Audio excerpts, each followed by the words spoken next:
আসসালামু আলাইকুম গাইস, আশা করি আপনারা সবাই ভালো আছেন। আলহামদুলিল্লাহ, আপনারা দোয়া আমিও ভালো আছি।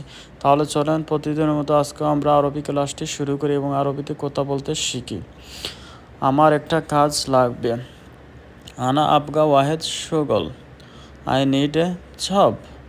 আনা অর্থ হলো আমার, আবগা অর্থ হলো লাগবে, ওয়াহেদ শুগল অর্থ হলো একটা কাজ। তোমার কাজের লোক লাগবে। ইনতা আবগা আমেল, ইউ নিড এ ওয়ার্কার। ইনতা আকবা অর্থ হলো তোমার লাগবে, আমেল অর্থ হলো কাজের লোক, মানে তোমাকে কাজের লোক লাগবে। সম্ভবত একজন কর্মচারী লাগবে।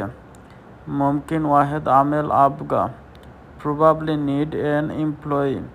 মুমকিন অর্থ হলো সম্ভবত, ওয়াহেদ অর্থ হলো একজন, আমেল আকবা অর্থ হলো কর্মচারী লাগবে। এটা বাহিরে নিয়ে যাও। শিল হাদা বাররা, টেক ইট আউটসাইড।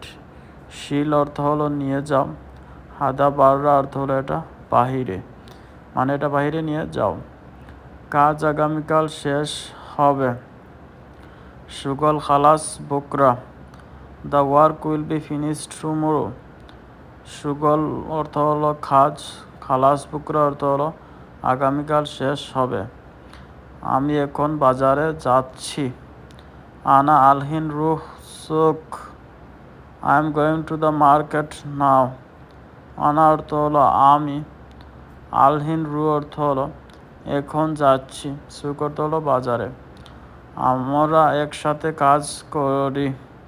নাহনু সুগল সাওয়া সাওয়া, উই ওয়ার্ক টুগেদার। নাহনু অর্থ হলো আমরা, সুগল সাওয়া সাওয়া অর্থ হলো একসাথে কাজ করে। তুমি এখন কি করছো? আলহিন ইনতা এস সাউই, what are you doing now. আলহিন অর্থ হলো এখন, ইনতা অর্থ হলো তুমি, এর সাউই অর্থ হলো কি করছো। আমি রুম পরিষ্কার করছি।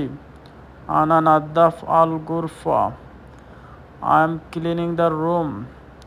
আনা নাদ্দাফ অর্থ হলো আমি পরিষ্কার করছি, আল গুরফা অর্থ হলো রুম। আমি কফি খেতে চাই।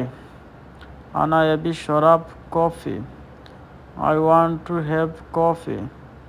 আনা অর্থ হলো আমি, এবি অর্থ হলো চাই, শরাব অর্থ হলো খেতে, কফি। আমি হোটেলে থাকি। আনা সাকিন ফি ফন্দক, I am staying at a hotel. আনা সাকিন অর্থ হলো আমি থাকি, ফি ফন্দক অর্থ হলো হোটেলে, মানে আমি হোটেলে থাকি।